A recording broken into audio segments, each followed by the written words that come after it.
He, she, they, player, billionaire next door, contemporary romance panel. Why we got that title, I don't know. I'm Barbara Tanner Wallace. I used to write for Mills and Boon, and I'm going to be asking these fine contemporary romance writers some questions. And we'll start with first, why don't you tell us who you are and give everyone a little bit about yourself, your most recent release, things like that. Hi, I'm Kate Canterbary. I write space and contemporary romance. My most recent release is going to be a change of heart in about 3 weeks. And I'm from Rhode Island, so I'm right down the street. I was looking at your postcard with the map of Friendship, Rhode Island. I went to school in Rhode Island. It's like, oh, good for you. Hi, I'm Cecilia Tan, and I write not only contemporary kinky romance, but also paranormal and rock stars and you name it. I write all kinds of genres, so I'm all over the map. But I guess I'm on the contemporary panel today. I'm probably best known for a sort of post 50 Shades, kinky billionaire romance called Slow Surrender, which we found out leading up to this is actually out of stock at the publisher right now. So unfortunately, it's been so popular. I guess they don't have it right now. But That's a good thing. yeah, it's a good. I hope it's a good thing. I don't know. The publishing industry is weird. We can talk about that later. But if you like contemporary rock star kink romance, you come and get some postcards, and the booksellers have some of them out there. So that's probably the most relevant one. It's a rock star series. I'm like, can she be the billionaire for a change? And a band with 3 doms in one band, it has to be fantasy because that would never last. Each book is one of their stories. So, we'll suspend disbelief and believe that 3 doms can actually get along. I love it. I'm Jess Corbett. I'm homegrown. I've lived here my whole life in New England, and I write small town romances. A little bit snarky, a little bit nerdy. If you like theater, like Shakespeare, I'm a person. And my last one, Dean of My Existence, is the second in a 3-book series.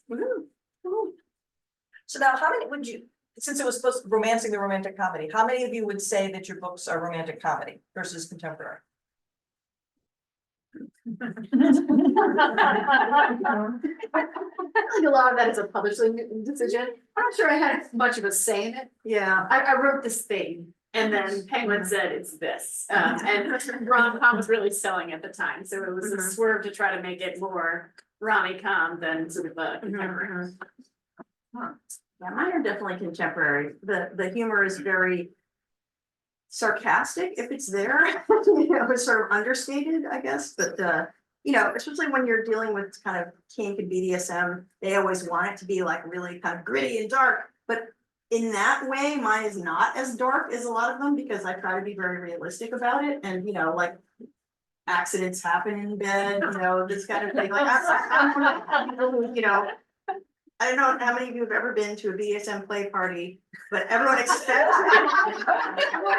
it to be extremely serious. Like everybody's going to be a character all the time and whatever. And usually what you hear actually when you walk into the dungeon is a lot of laughing because it's because it's much funnier than people realize. But not intended to be comedy.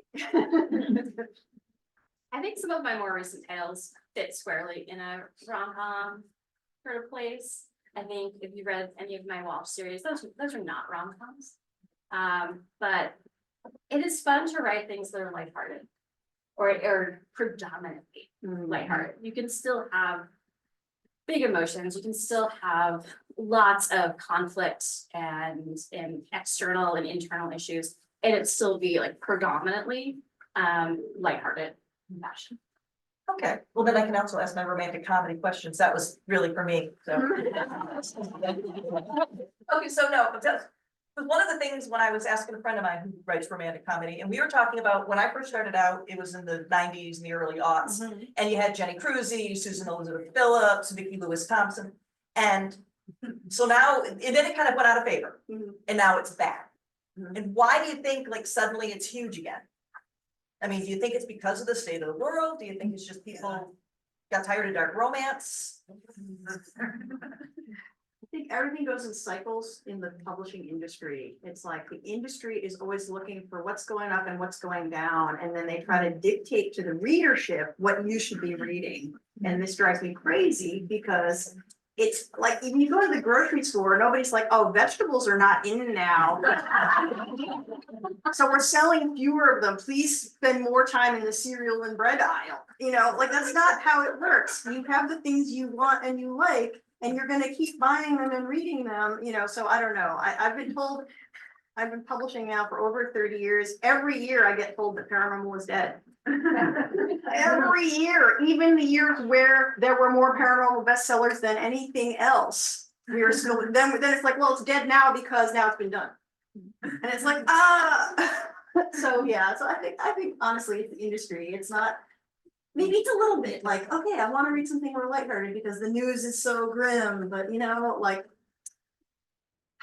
seriously. Yeah, no, I mean, I think you're hitting it on the head, because I think, and what, if one book takes off, then they want a bazillion of that same book, so. And what's interesting, I think, is that so many books that are marketed hard as rom-com, you can read them and like there may be moments in which you laugh. Right. But this is not a comedy. This is not slapstick humor. This is not slapstick. This is a book with really big feelings and some very hot topics in them. So a lot of these books that are put center stage as this is the rom-com of the summer, there's not a there's a paucity of calm. In the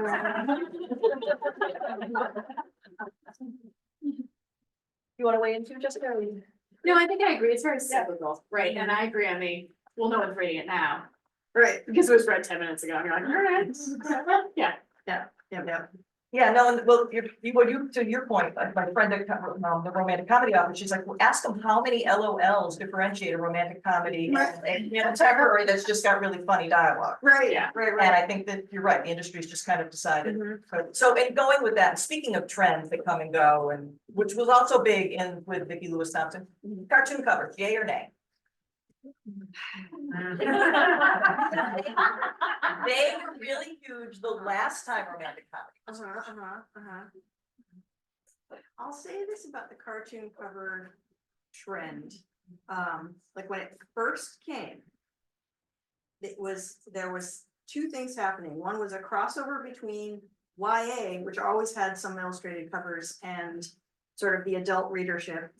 And there was a thing where essentially, once we had more diversity represented in romance, where you had non-white heroes and heroines and so forth, it was like there wasn't enough stock photography of people who are non-white to use them on covers, so you had to get an illustrator.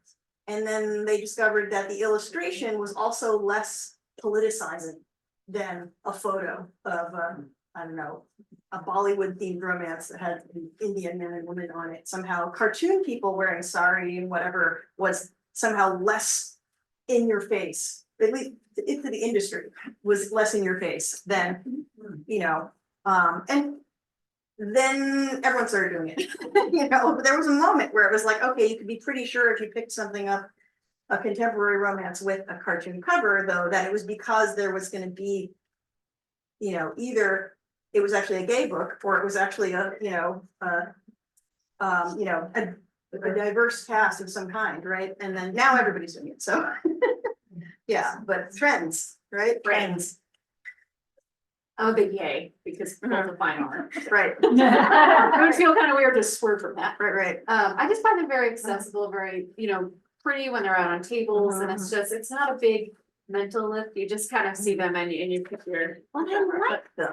They're nice. Yeah. Like they're nice. You know, you get art and it's just Art and some flashy colors. Yeah. yeah. I mean, I think I've lived a tide cycle of the naked people to headless man chest to like Object on the table. Objects. The object phase. I don't think I even have like a true object cover, but like typography to illustration. And like, I will be honest and say I fought hard for a while against illustration because I didn't, my brain just said, this is not a romance. And that was my brain, in my experience, not anyone else's. And so I remember even someone who is a beloved author to me, it took me a little while to pick up one of her books, even though I pre-ordered it, to open it and actually read it, because I was like, I know her. I know what I'm gonna get. My brain didn't. But here I am now and I'm like, oh no, I totally see it. And it just took me a little while of like sitting in it and having my own discomfort. Because I had been brought up in a way that was like, the naked people say that there are naked people in the book. And the people want the naked people. And so Yep. that was how I was raised. Yep, yep.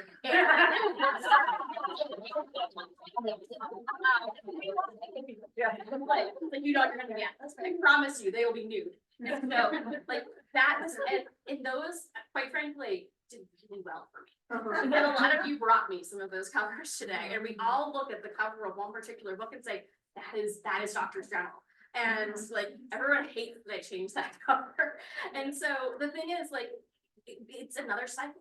It's another cycle of romance. And so we will always move through these moods of like what we feel today. But there is a movement within the readership to, I hate the expression, not your mom's romance. Your mom's romance had a naked man on the cover.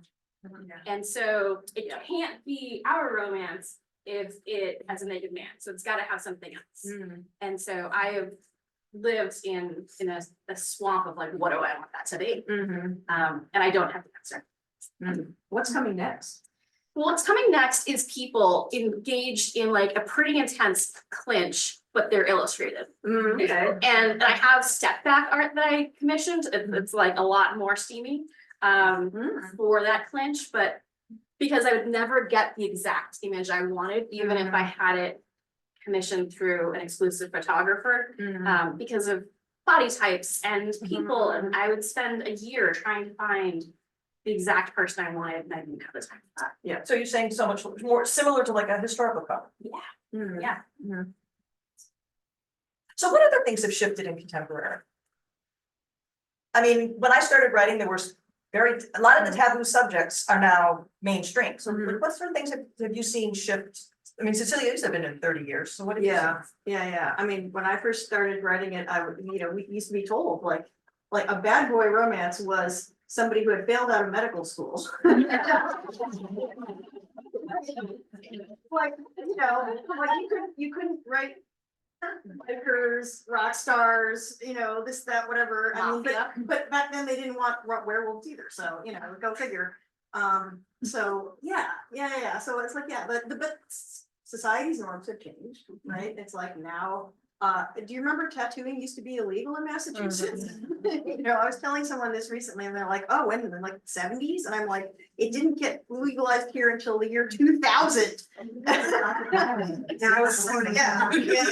And now there's more tattoo parlors in my neighborhood than there are weed dispensaries, which is the other thing. I have a lot. Remember, weed used to be illegal as well. Alcohol on Sundays either.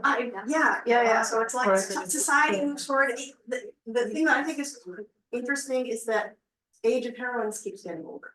Yes. And I actually feel like I don't love a good, like 21-year-old fresh out of college, that whole finding yourself. But something has been done, like that's been done. But you ever see the old Harlequin guidelines from like 1970? It's like 10 rules or whatever, and they're all like heroine must be 22. And it's like, and then for a while she could be between 22 and 27. Right. And I was like, can she be 20? What, can't make her 28? Like that's what she's an old lady? Like I just Everything must be from the heroine's point of view. Yeah. Everything had to be from the heroine's point of view. And then, we've seen a big trend toward we get his and hers, or his and his, or hers and hers, so on and so on, which I love because then you see the relationship, the big misunderstanding, you get to see it from both sides. I mean, all that, those are the trends that I like. Yeah, they're all about giving the reader more. I'm all about giving the reader more. Yeah, I love the age. I love the age creep was spread. I love that there are single mommies now, like in the center stage. I love that there are people who are, neurodivergent. Like now your characters can talk about struggling with mental illness. Like really reflects us as opposed to like shiny 22-year-old. Right. With like perfect health, perfect, and you're like, that's great, but that's not me. So I love seeing those trends reflected back. You can now have, I remember it's like, don't have a divorced main character. Right. It's like, oh, okay. So now we see our divorcees getting, they're romantic. you know? Yep. Stay in the light, yeah. I think you can see characters who use weed Yes. recreationally Yep. and not for any other reason. Right. And they have not always the best relationship with their job, that they don't see themselves as a career professional, but that they do a job to live and they have other things for their life. That you have people who are child free by choice. Yep. Yep. And that you have people who have had a variety of experiences on the queer spectrum. They may be in a hetero relationship on the page, but that does not change who they are and what their past might be, and that's totally cool. And that the way you talk about consent has changed. My editor is fantastic, because whenever I have a character like grabbing someone else, she's like, wait a second, does she want to be her? Right, right. Please, let's be clear about this. Oh, Which that happens a lot in your books. A lot of ripping of panties as well. Yeah. And she's always like, are you good with this? Should we check it on this? See what we do. yeah, yeah, yeah. What's funny is that when you work the consent stuff in really, really organically, like I was having trouble with for a while where editors then would like miss that it was there. Like they literally have a conversation about using the condom. And it was, but it was so like smooth that later she was like, when are you gonna go back and put in the safe sex, whatever, blah, blah, blah. And I'm like, did you miss the half-page conversation about the condom that they had before? She's like, oh, it was so hot that I guess I missed it. And I'm like, trust me, it's there. Yes, it's there. You know, they do talk about it. It's just hot. So you didn't, you know, you're used to it being like, and then everything stops while we have this. Very Yeah. clinical. And now we must talk about it. And then, you know, no, you know, yeah, yeah. So, yeah, that's something I'm really glad is becoming more of a norm. Yeah, the safe sex conversation and then just, yeah, consent stuff overall. I mean, not just in kink and BDSM fiction. I mean, in overall, yeah, because consent matters all the time, not just when you're getting into rips and chains. Yeah, well, and not just in the sex scenes, Right. because I wrote Sweet Romance and we got the memo too, that there must be consent before he kisses her. Yeah. Or she kisses him, Right, because no one wants an unwanted kiss either. right, right. So you have to make it clear that she really wants him to grab her and kiss her. Yeah. All right, so you mentioned organic, so I'm gonna go jump ahead to a question, because this is something that was talked on online and readers, there was a big debate about whether a book needs a Black moment to be successful. There was a long discussion online, a lot of people felt that they didn't like Black moments, they thought sometimes they were contrived or whatever. Yeah. So how do you feel about that idea? And then how do you then make the Black moment make sense? Yeah. So it's, sure, the Black moment's the, when they break up, Third or like the almost Third all break is up. lost dark moment, usually like 7/8 away through the book. Right. Sometimes it's because they had a stupid argument, but if it's done right, then it makes perfect sense. So I'm curious to see how you guys handle it, because I'm guessing you guys have all confronted that. How do I make this so that they're not just arguing or something that, like a missed phone call or something?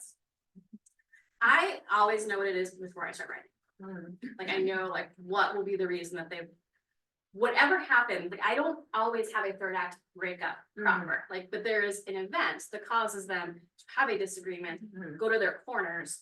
What they do from there on is the next step, but like whatever that thing is, I always know what it is before I write anything. And so it needs to be worth it. Yeah. But I think then you also know, or at least I then know what the redemption is, and so I know what will make it better.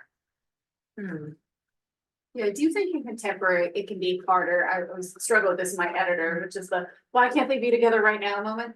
And, you know, what are they fighting about moment? And Right. it's harder in contemporary, whereas I read a lot of paranormal. And I'm like, well, they can't be together because the families are feuding. Right, Like exactly. the werewolves are gonna take out the vampires. Right, So they're not gonna be together. So much easier. So much easier where you're like, "Ugh, your job's on the Right. West Coast, my job's on the East Coast, how are we gonna make this work? And now like with COVID, everybody can work remotely, so you can't even use the. So that is the single most thing I think I spend the most amount of time thinking about, like what it brings for people. Right, Yeah. right. I'm a pantser, so I don't know what the Black moment is before I get started. And yeah, in my genre stuff, it's always gonna be something like you know, there's this magical thing that if they kiss, the world will end and, you know, whatever. And, okay, that's a little extreme, but you know what I mean? Like you can come up with a plot reason, because there are Black moments in other genres too, right? Where all is lost, you know, every action movie has one as well, right? Where they think it's just not gonna work, and then, you know, whatever, then somebody gets an idea and something changes. But for me, the Black moments, the reason it's so important in romance is not just because you want to put the reader through the emotional ringer, because of course you do. It's the moment where the relationship goes from being the fantasy of what the relationship is to being a real relationship, where it's like when they're so in love with each other and, you know, puppy love and all that, it's like they're not actually really seeing each other's real flaws or, you know, anything. And then that the Black one is where they have to confront reality, like, oh, actually, you know, I do have to deal with my past trauma, or I do have to, you know, whatever the things are. Yeah, right? And usually it's like, some of the internal conflict comes to a head. exactly, Yeah. exactly. So it's like, so, you know, maybe sometimes it's not as Black as others, like sometimes maybe it's a little bit grayer because maybe everybody did go to therapy. I don't know, you know, but then, yeah. But to me, there has to be that moment of transition where they think they're going their separate ways because they haven't yet grappled with what can the real relationship be like. And you know that there can't be a real long sustaining relationship until they get past that. Right, so that point has to be there, but it doesn't always have to be. Yeah, it doesn't always have to be as Black as maybe, you know, how-to books will tell you it has to be. So, you know, especially if what I'm writing is lighthearted, but you know, yeah, there has to be the moment where their hearts are broken. You know, where you can't put them back together. So. Watch now, I'm gonna go and write one that doesn't have one in. No, but would you agree they work best if it's not a missed message? It's or not just a missed like message they or, clear it up with a conversation. right, or they can clear it up with a conversation, but have to actually have that conversation. What's preventing them, you know, like what's the thing that's preventing them, you know? So, yeah. Yeah, we used to kind of, I'm sorry, I was gonna say, in Harlequin, there was kind of a rule my editor used to always say, drag it out, it can't be resolved in one scene. Right. It must take. It's too several- easy, it yeah. doesn't feel earned. Give them at least 20, you know, 20 pages or so of trying to figure out what they're trying to do. Hey, you don't throw the ring in Mount Doom in book one, you know, it's a trilogy before you get there, you know, yeah, exactly. I love your point on conversations too, because I always feel like sometimes you're reading these books and you're like, if only these two people would talk. Conversation, right? But it's Right. can't be resolved in a conversation, but so many times we push these characters apart, but in real life, if you just have a conversation. You get people back together, so it's always that push and pull. I like to have them have a conversation and it makes it worse, actually. They're still not hearing each other, they're, you know, yeah. Cause that never happens in real life. Right, so Kate, all right, I looked on your page, I saw, and you have many books, many series, it's like a big, huge spider web of series. So my question is, which is harder? The first book in the series or later on in the series when you have to somehow make it relate to all these spider web things? Or is it easier because you're revisiting old friends? So I think it is like a both and situation. And because oftentimes, or at least in some of my biggest series, I started them when I was like a young baby author and I just didn't know better. And I created a really vast, large world. And so the first book to me was as hard as it was because it was the first book. I didn't know any better. It's the first day is the hardest. But then 7 books in, I was like, I am carrying a very gigantic world. And it has so many tiny pieces, so many to the point that my editor was like, I'm just gonna trust you on this one because I can't keep up. And I was like, no, and the problem is that it's in my head. That like I know the Walsh family in my head. I don't have them written down anywhere, like their birthdays and things like that I do, but anything else. So no story Bible? I mean, my editor makes one, I've never looked at. She knows that, so like she's choosing her own fate there. But so like when I was writing that 7th book, or not the 8th, and I was like, okay, we need to like land the plane at some point. And then oftentimes when I started other series, I didn't actually know I was starting another series. So like when I wrote Before Girl, I didn't anticipate writing a book after that. But then I made the mistake of creating a side character that just needed his own story. And the book that I have coming out next month is a 2-book series, and I made myself like work in a box of a 2-book series. And like, they might have friends, but those friends are gonna live in a different series. Like Dr. Aurora doesn't live in this series. And so this is like a hard conversation with myself, like sitting down and listen, sit, this is the role, this is what we're doing. So like, yes, and all of these things. But like, I'm not capable of not writing side characters that have like tentacles, that have like long threads that I need to come back to. Like, I don't know how to not do it. And when I do, I very consciously say, like, this person is not gonna have friends that are unmarried. I've tried that. I've tried that. My beta reader's like, okay, so what if she doesn't have any unmarried friends? I'm like, okay, but then there's someone else that shows up, and I just. Now, Jessica, you're in a series too, but Yes. you're not far enough along yet to have this gigantic spider web yet, but. So I should heed. I'm really careful. But I do have a question, because you're the newest published author on the panel, because you're on your second. Yes. So was the second book harder to write?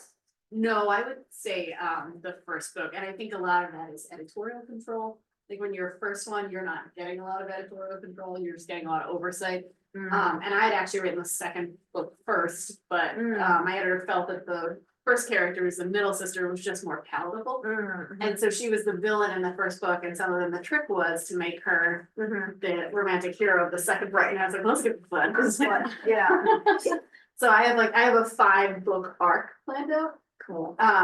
But again, I run into the same problem of, and mine has a lot to do with the town, so it's a Shakespearean town where everyone's obsessed with Shakespeare. So I've got it drawn out in stick figures, which are unattractive, very unattractive, like little houses and stuff, and I keep adding like shops, and my babies are like, do we need a laundromat that says out dance fun? I'm like, so yeah, I'm gonna learn how to solve the problem, but I think, yeah, all their friends are unmarried, right? And everybody has a puppy. That's sort of a hallmark. And I'm like, everybody gets a puppy. You need a map like Kate's.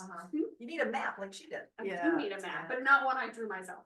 Okay, now I know you have a series too. I do. Well, I've got one 13-book series called Darren's Guitar Chronicles, and it's and I originally serialized it online, and the great part is that fans went and made a wiki of all the characters.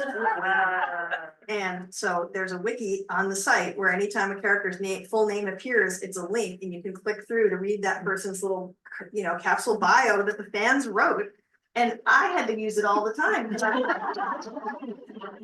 Like, it's about a rock band, right? And and they meet a lot of people. They've got this lighting designer they've worked with, and they don't see him for a while. This producer, this publicist, this whatever, blah blah blah blah. We discovered there were 4 different people named Dave.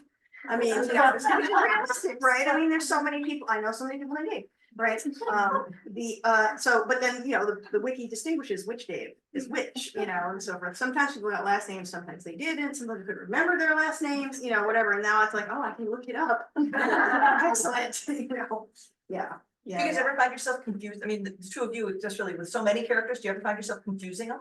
Like writing along and going, oh my God, no, this is not Dave, this is or something like that? Or do you? I blame it on the narrator being an unreliable narrator.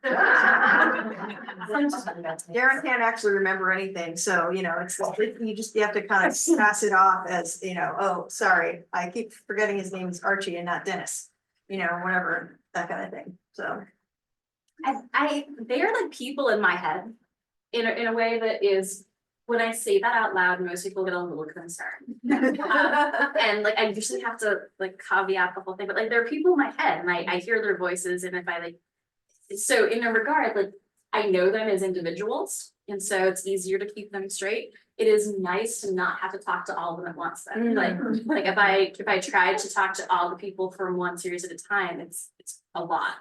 It's tiring. It would probably get you put away somewhere. Right, so because there's hockey player in the title, so I have to ask, none of you write hockey romances, you guys don't read romances, right? So I don't read hockey romance. Oh, I read baseball. Right, you're right, baseball one. And I've written some baseball. and my original question was like hockey, what's up with that? But what's up with sport? Why are sports romances so popular? Honestly, I think it's because women enjoy sports. Yeah. Like women is the fastest growing demographic among most pro sports and also like college sports as well. And women play sports and sports can be fun to watch when the people walk into the stadium in nice suits. That's right. Well,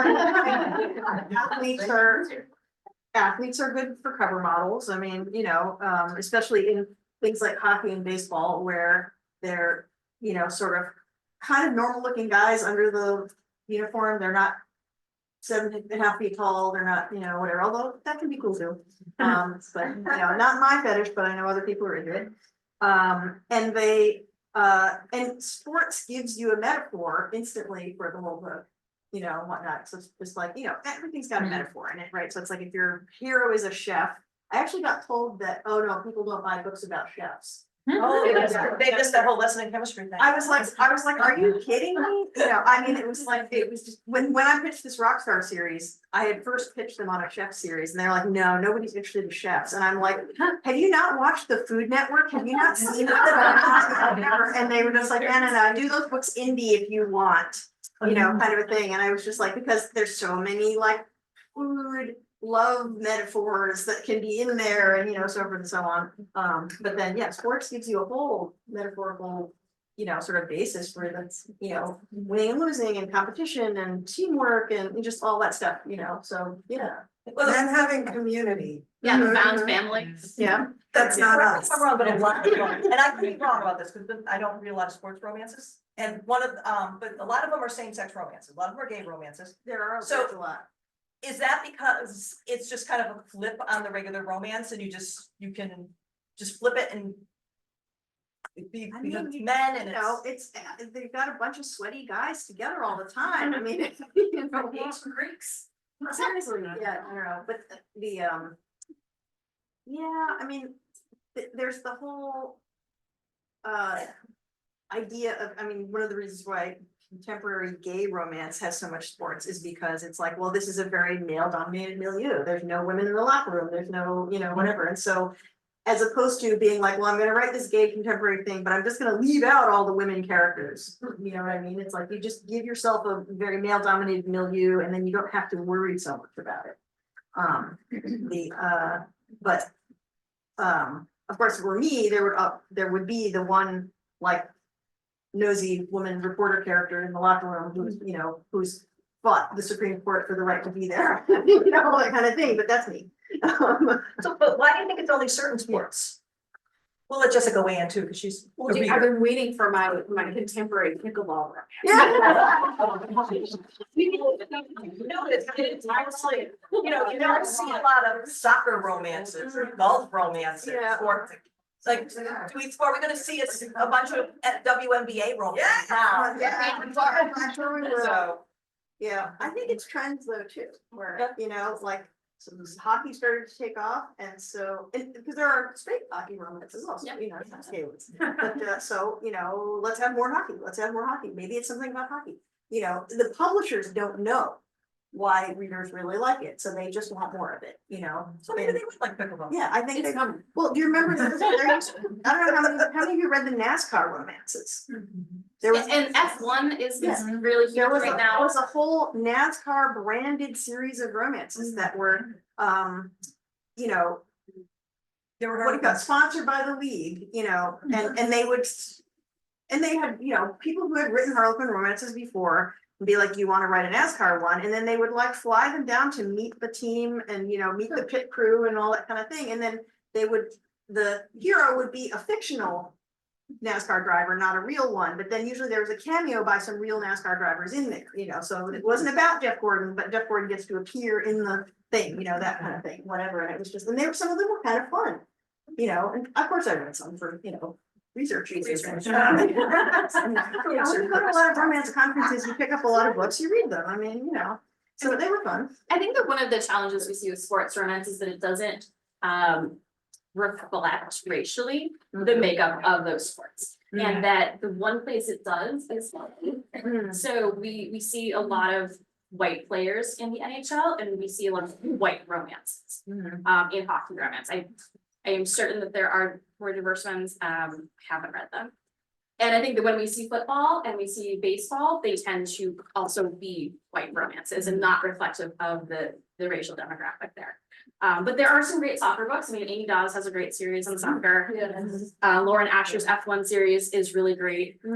Jen Doyle has a baseball series. She's a local as well. Yeah. So they're out there. It's just sometimes the discoverability.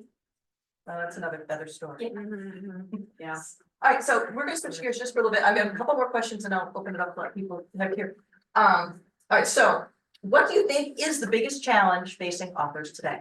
We'll start that, we'll work our way this way. We'll start with Jessica. Since you're a new author, but you're a new author, so you're seeing a lot of challenges that are probably like, oh my gosh.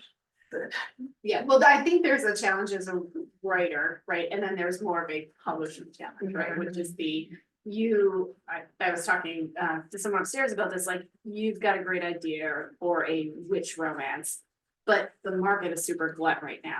So it's, do you write that and hope in 2 to 3 years it hits or comes back? Or are you sitting there racking your brain and you're like, what's next? Is it centaurs? Like, what's Right. I mean, that's for fantasy. Are you gonna move your characters? So I feel like it is this trend thing, because when you publish, right, you have this very narrow window to hit your readership or a book dies on the vine. Like, that's really what it is. It's where are you? Did you catch fire in that moment? Did you hit the book top, right? So you almost write defensively.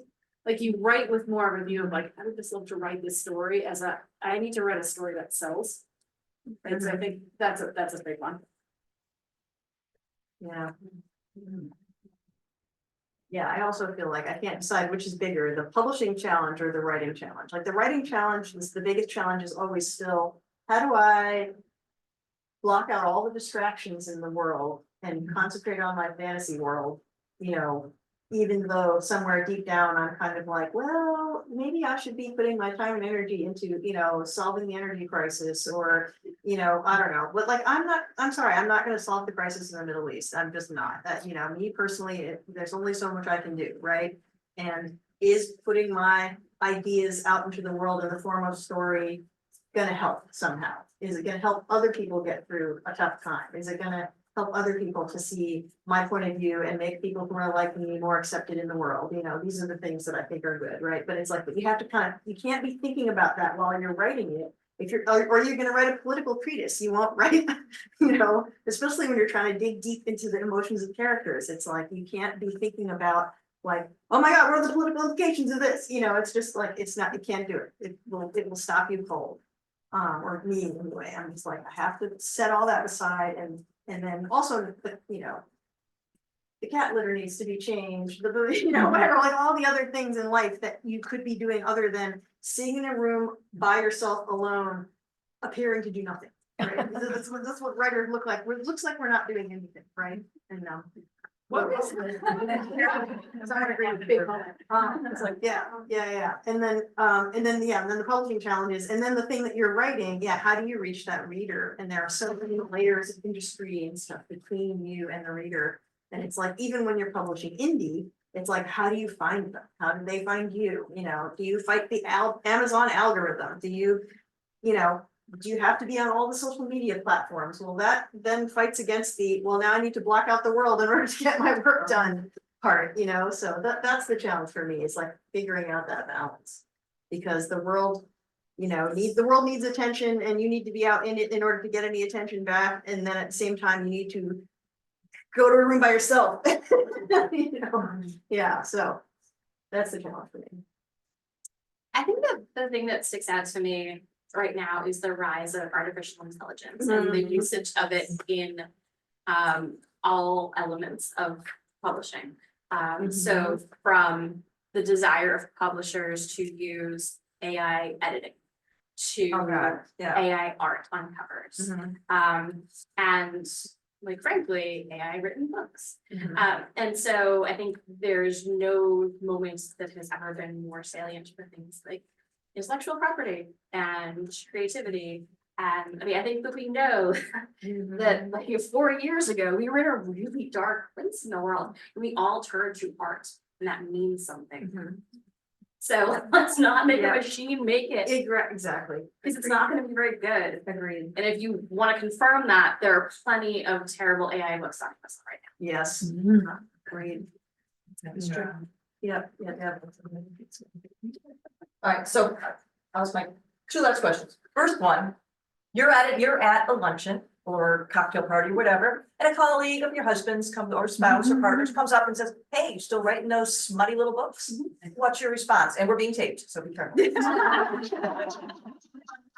I ask this because it's actually, I can guarantee that's happened to every one of us. Yeah, I'm a little into. And I have had, my husband doesn't let me go to a lot of these events, and I say that in the most empowered way possible. Like he doesn't bring me to a lot of these events because I am a little antagonistic, and I will say, yeah, why? And like they don't realize that the joke is on them. And so like I back them into this little misogynistic corner. So yes, I'm a lot of fun at parties. We want to hang with you. What's funny is that I used to get a lot of that until 50 Shades hit, right?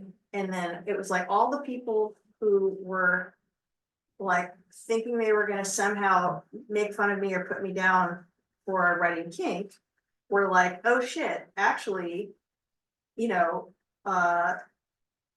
fucking everybody's reading it, what do we do now? It's literally they're selling it at the gas station, I'm surrounded, whatever, and they just kind of had to shut up. And then the ones who were like, who only care about money also had to shut up because they were just like, oh my God, this book actually made more money than, like more money than God. Kind of thing. And just like, just 50 Shades made so much money that Random House gave every employee a cash bonus at the end of the year of multiple thousands of dollars. Every employee just got a check, and it was just, yeah, that's like, it was on another scale from publishing that, you don't usually see, like, there was the, like, if this is Tom Cruise's salary, right? And Tom Cruise at the time was the highest paid actor in, Hollywood. This is how much, A.L. James made. And it's like, made Tom Cruise look small, essentially. And so, yeah, those guys who just care about money also just had to shut up. And it just stopped happening. Like people just, yeah, which is interesting, yeah, but yeah, what I used to say was I used to just kind of ignore them. I'd be like, thanks for asking, actually, the books are going really well, and I just want to make a reward, that kind of thing, and you just have to kind of force them to go along with you, and they'd be like, oh, okay, sure. Moving on the end? I tend to be a little bit snarky as well. And sort of, oh yeah, Scott's going great. And then I'm like, what are you reading? Men's Health, Penthouse. And it becomes that awkward moment of you see that moment on your face, and you're like, see you. So I tend to go on the offensive a little bit, right? I won't let people just diminish the genre. I also like to have a conversation, like, what are you reading? Yeah, really. They're not right. We're waiting for the permission to read it. We were talking about this upstairs earlier, that we're like, I think men would actually really like romance if they didn't feel it was feminine to read it, Yeah. and this includes gay men, is what's funny. So there are some gay men who are still like so hyper masculinized that they're like, oh, whatever. Like they'll watch porn films that have a romantic plot in them because there is some plot in some of them, believe it or not.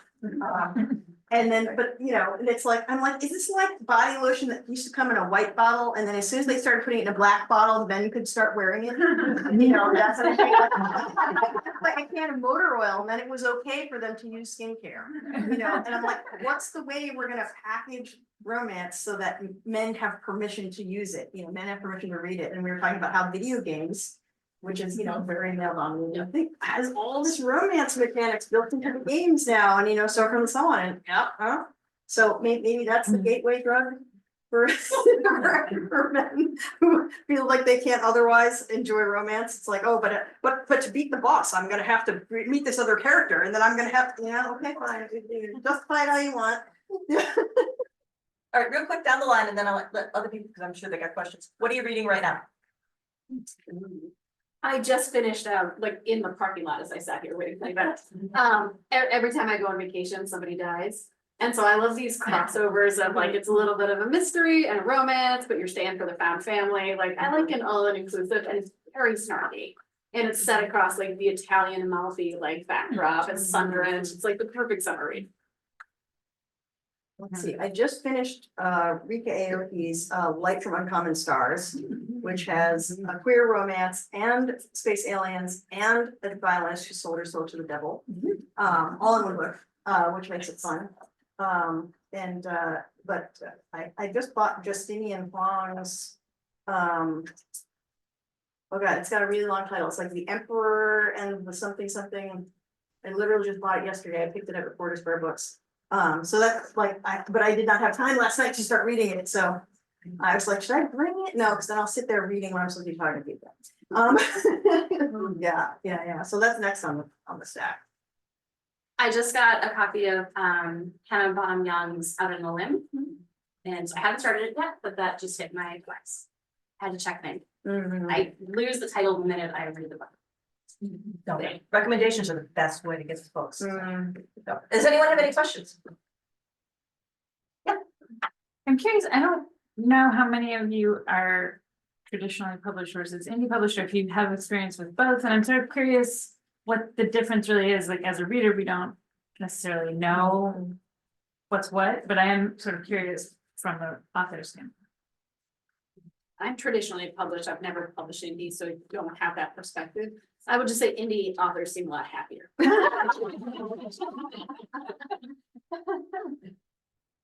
I've done both. I've done every different level, of self-publishing, indie publishing, small press, big press. I've been with 3 of the 5 big 5 now. And I think the indie authors are ultimately happier because you always end up feeling a little bit in trad publishing like you're just this little cog in a giant machine. And as long as everything's well oiled and whatever, it seems like it's fine. But then at some point they turn to you and they're like, your genre's dead or whatever, and they don't want your thing anymore. Or your editor leaves that house and goes to another house and she's like, oh, but I'm only acquiring mystery at this other place. And you want to write mystery? No, I don't want to write, I want to keep doing what I'm doing, whatever, that kind of thing. And it's like, there's so many things that can really beat you down about it that have nothing to do with the writing or the creativity. They're all about commerce and capitalism and corporate life and, whatever. And it's like, and if you want to sidestep all that, indie publish, but indie publishing is a lot of work. So, it's like, after you have hired your own cover designer and hired your own proofreader and hired your own developmental editor, and you've taken a course on how to run ads on Amazon and Facebook, and you've done, whatever, and you've learned publicity and you've learned, it's like you're doing 7 different people's jobs at a publishing house for yourself now. And then you're like, oh, I sold a book to a traditional publisher. Wait, you're gonna do all that and then you pay me? Okay, which is why I keep ending up back with trad publishers again. So it's just, they're different. Yeah. So over the past year, I've had a lot of conversations and some near misses with trad, and 27 books in, I'm an indie author. That's the end of the sentence. I am a power hungry control goblin, and so the idea of letting anyone else design my cover, is honestly horrifying. And watching other people propose their marketing ideas to me, and telling them they're wrong and them not handling that well, interests me not at all. And then giving them such a very large quantity of the earnings interests me even less. And so I am very content to be a goblin. Okay, there, and then we'll go ahead. This is a question about conflict and I guess third act breakups and similar topics in contemporary. I think one thing I'm curious about in contemporary is why even now, even when, self-love is like dominant, if not the primary pushing force of like what is causing, I still feel like I don't see certain conflicts represent, especially conflicts that have to do with money. Like, I don't see that. I also don't see conflicts that have to do with like for example, I read a lot of queer romance and I don't see a lot of, I've actually just read one by Anita Kelly that was like, hey, you actually touched on religion. I'm shocked. Or like families who are like medium shitty, not like catastrophic. Yeah. Your dad is just a passive aggressive piece of shit, like. Yeah, Yeah. he didn't like burn the house down, he didn't burn, it just kind of sucks. And now you're like, you definitely need to do therapy about it. But like, what are your thoughts on like why some of those conflicts are still not really showing, or maybe they are showing up, I'm just not finding the right corners, I'm sure they are. Indie romance is vast, so I know that that's somewhere, but I'm not seeing them float to the top. I think it's not sexy or fun. Like, Yeah. to be honestly very frank, I think that like a conflict about money. And not like, oh, she makes more money, God forbid, Yeah. but like, how do we spend our money? How do we manage our home finances? Like, you like take out every night and I could never imagine that, like that sort of thing is almost banal to the point of like, not sexy. Right. So we need to have sexy conflicts, for lack of a better word, and things around faith. I think faith, race, tradition, and like your medium shitty family. I think that these things are like so commonplace that like we almost struggle to elevate it to the kind of like, we're gonna go to our separate corners and this might be the right thing for us. Yeah. Yeah, I feel like there are some things that just need to be dialed up to 11, kind of a thing, and it's like you'll see the medium shitty family, but you'll see it in the more in like the rom-com setting where it's like, okay, your dad being a passive aggressive shit is just made a joke of it, as opposed to this is your serious trauma that you have to get over before you can have your relationship, that kind of a thing. And it's much more dramatic if they're the kind that, burns the house down as opposed to just, passes out every night or something. I think some of it's market driven too. Yeah. No diss to her, don't be careful, but Colleen Hoover has proven that there is a great, huge market and a lot of people want to buy books where there's a really big trauma attached. Yeah. So authors tend to say, hey, if that's selling, and Colleen is, Right. because she's, put in the time and the hours, but I think that some of that, at least for traditional, they see that and they're like, okay, give us another Colleen Hoover, More trauma porn. more trauma. No, this is a discussion that happens a lot in my various romance phases where they're like, why are these conflicts like light and fluffy? And I'm like, and just wondering, like, oh, it's a reality, why is it a reality TV show or a cupcake shop or whatever? But it's something I feel like that's coming though, too. Like anything that's a trope in fanfic becomes a Yes. trope in romance eventually. So like we're literally seeing coffee shop AU happening now as actual things like what is it? Legends and Lattes? Yeah. So like we're seeing in fantasy, we're starting to see the coffee shop AU version where it's like, okay, after the D&D adventure and whatever, our adventurers are now retired in their small town, and now we have small town romance happening.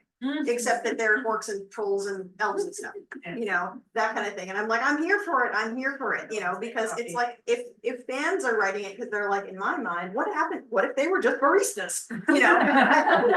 The fated universe is not in question. It's just about, Mrs. Jones wants her latte, whatever, right? And it's like, okay, we can have that now, and because indie writers we can stick everything against the wall and just see what stays, right? And it's just, yeah. I know that the more dramatic stuff is gonna always rise to the top, but there will be an audience for it if you can stick with it long enough. So, that's what I feel like. I think there is an emergence of, for lack of a better word, soft stories, where the conflicts in the day-to-day lives are soft. Kate Canterbary writes what I would describe as soft stories. And the conflicts are important. They are not, however, dad burned down the house. I don't recall. But I think that like there is a certain emergence, certainly from Gen X and younger millennials, for like, let's just have soft life. Right. Can we have slice of life, kind of? Smaller conflicts Yeah. that are not trauma porn, that are people going to therapy. Right. But and I think that that's really the third act breakup conversation slams into it of, okay, but what is the conflict in this story? Because if it's just vibes, Right. at a certain, you can only read so many books that are just vibes, vibes. yeah. Right. You had a question? Yeah, this is so amorphous, but book talk, like, what is that? I just like. Yeah, yeah.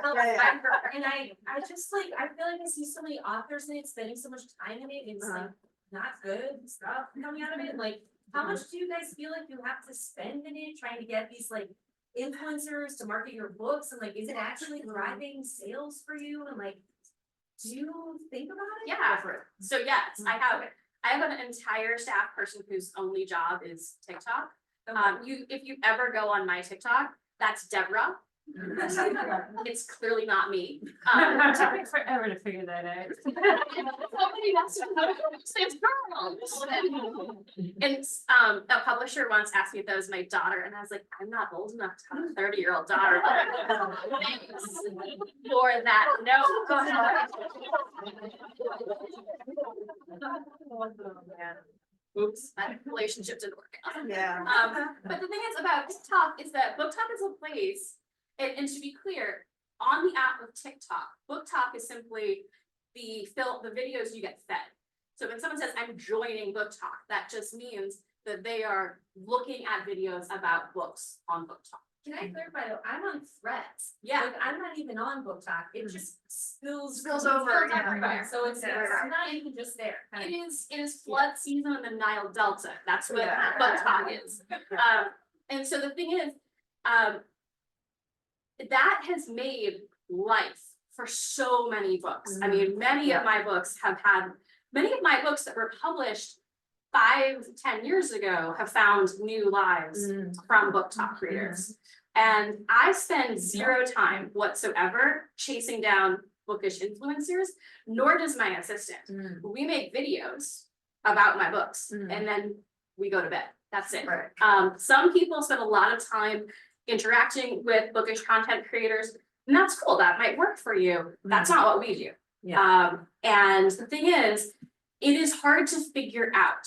Like going on Book Talk compared to Instagram, Instagram's almost analog relative to Book Talk. Yeah. Book Talk is like Times Square or Vegas. There's so much happening. It's so loud and bright. And the thing is, there are people having conversations about books that had not been reading books before the year 2020. Yep.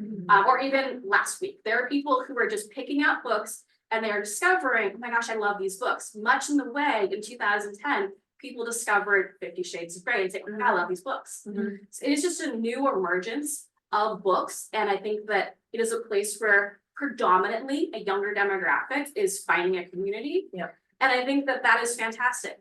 Yes, they will go on rants like we do on every other social platform. They will make content that is annoying or obnoxious or rude, like every other platform. But I think by and large, Book Talk is really cool and has given a community and a place and a voice to a lot of people. I agree. I mean, the thing is, Book Talk grew organically out of readers. It's that readers went on and they felt so strongly about books they had read that they wanted to get on video and tell everybody about it. And some of these were the same people who were on Bookstagram and on BookTube before that, and others were new people who were stuck at home in 2020 and were just like, hey, guess what? I read this thing and you're gonna hear all about it, whether I liked it or not, right? And then, they all influence each other.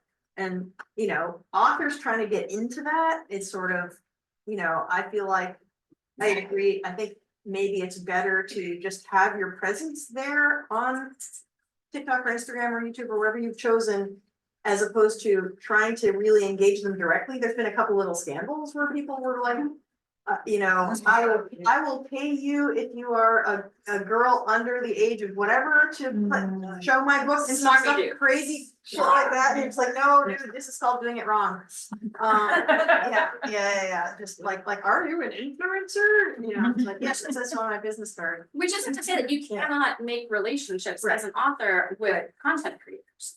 I think that there are so many times when someone makes a video about a book that I have loved, and I will comment on that because I am a reader as well. Right.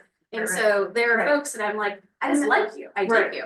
Yeah, exactly. And that's how you participate in the community, as opposed to being like, hi, buy my book, buy my book. Yes. Yeah. I just wanna say something, so Bookstagram or Book Talk people, there's amazing, really great friends on Bookstagram.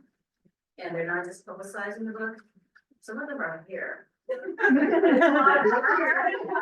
Created graph, Mhm. created data, Yeah. they have research, and they Yes. have time to instruct me, a romance reader who loves historical romances. And they've given me so much foundation, so I can do my own deep dive if I choose.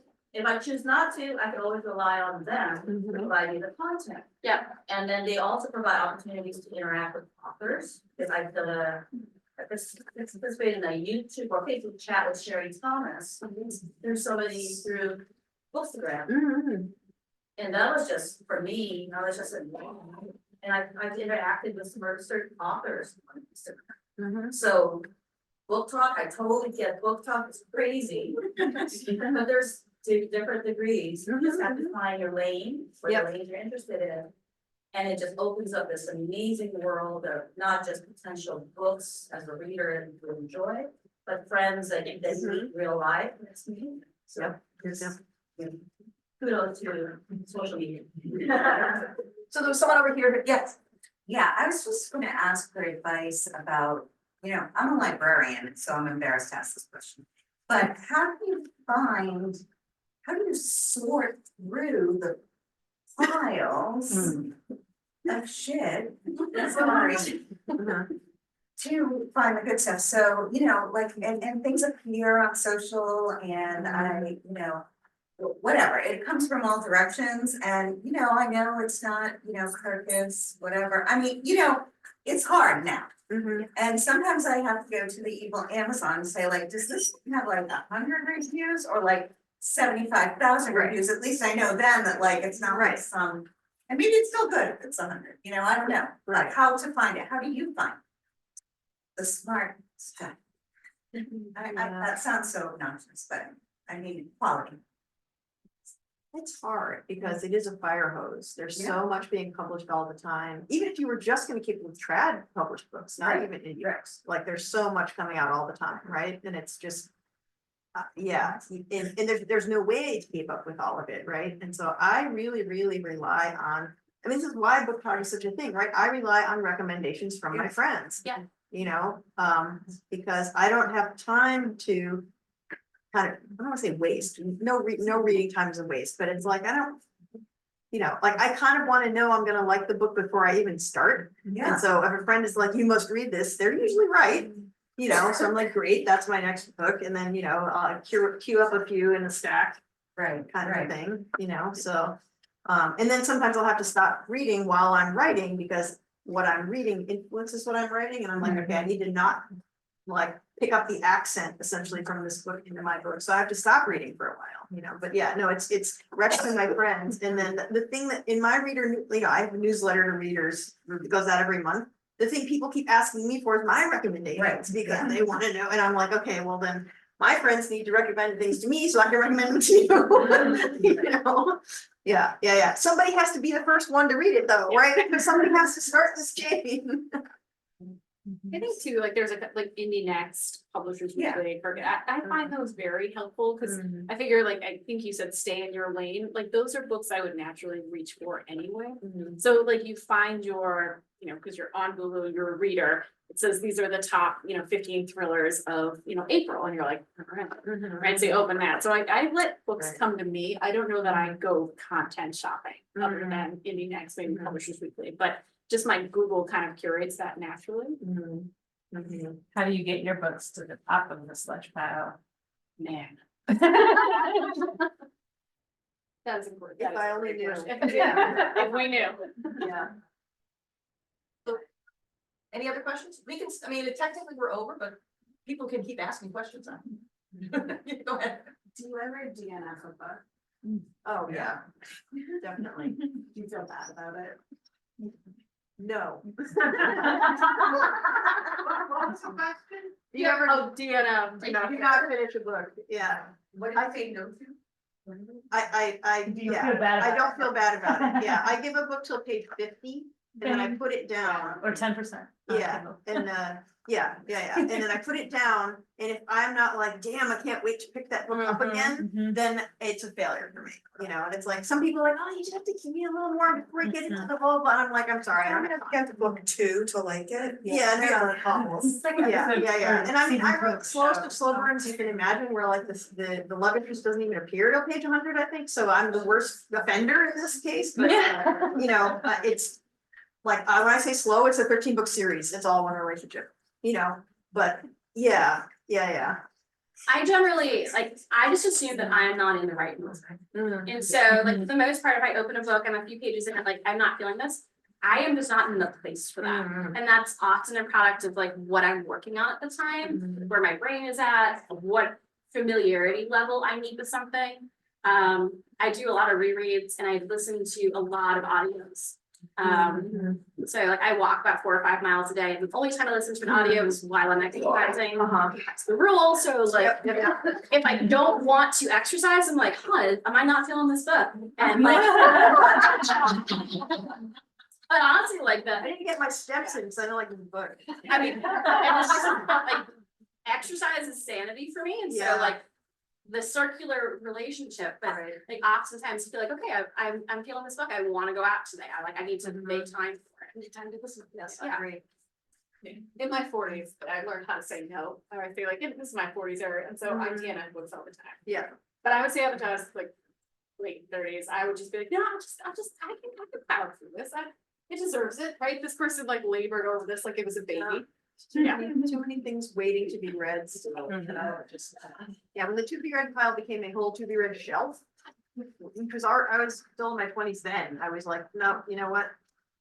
Yeah, it's just, yeah, it's not the time for it, it's not the place for it, whatever, and just put it down, and then often I'll end up lending that book to somebody else, you know, whatever. Yeah.